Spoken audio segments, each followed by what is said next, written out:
Salam, perkenalkan nama saya Sumari. Saya mahasiswa Sekolah Tinggi Teologi Poko Angguru Jakarta semester 7 dengan NIM 86213200111. Jurusan yang saya ambil yaitu Pendidikan Agama Kristen. Tujuan saya membuat video ini adalah sebagai tugas akhir mata kuliah teori belajar dengan dosen pengampu yaitu Bapak Sukurman Jebua MPD. Sebelum kita masuk kepada 4 jenis teori belajar, terlebih dahulu saya memulai dengan makna teori belajar.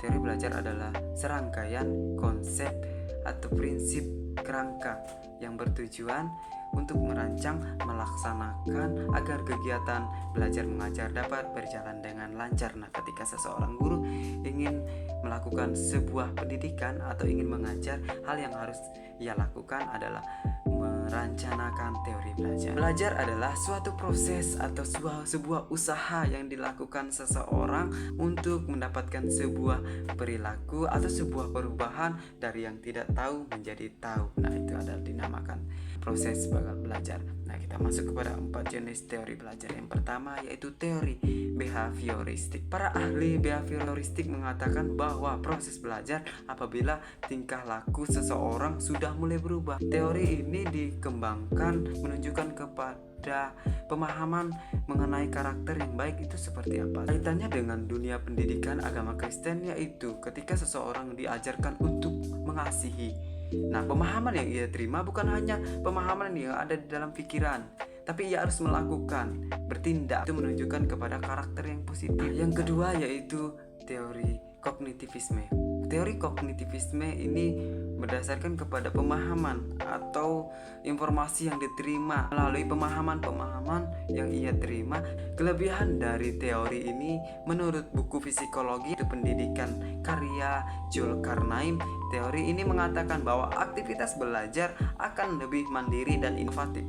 Nah, namun kekurangan teori ini lebih menekankan kepada daya ingat. Pastinya peserta didik itu memiliki daya ingat yang berbeda-beda. Nah, namun teori kognitivisme ini memiliki kekurangan. Teori ini pasti kemungkinan bahwa ingatan seseorang itu enggak selalu sama. Yang ketiga yaitu teori humanistik. Teori ini berdasarkan kepada pengembangan kesadaran. Nah, bagaimana seseorang bisa menyadarkan dirinya atau menyadarkan orang lain itu mengenai apa ada dalam dirinya. Nah, yang menjadi kelebihan dalam teori ini adalah manusia menjadi bebas, bahkan terbebas dari perkataan-perkataan orang lain. Nah, pendapat-pendapat yang memungkinkan dirinya untuk melemah itu enggak kan dari teori ini karena menyangkut kepada pemahaman pribadi. Nah, tujuan dari pemahaman ini adalah teori ini memungkinkan bahwa adanya motivasi dari dalam diri sendiri, sehingga seseorang bisa dikatakan bisa bertanggung jawab dengan dirinya sendiri. Nah, namun kekurangan dalam teori ini adalah seseorang tidak mau memahami dirinya sendiri, tidak mau memahami yang namanya talenta yang ia miliki. Pada teori yang keempat yaitu teori konstruktivisme, yaitu belajar melalui interaksi, adanya interaksi antara siswa dan juga guru. Teori ini mengatakan bahwa lewat belajar ini dosen dan mahasiswa bisa saling berinteraksi melalui sebuah diskusi, melalui tanya jawab. Nah, kelebihan dari teori ini adalah menjadikan seseorang menjadi aktif. Nah, contohnya tadi dalam diskusi. Nah, seseorang akan menyampaikan pengetahuan-pengetahuan yang ada dirinya sehingga itu diolah menjadi sebuah informasi.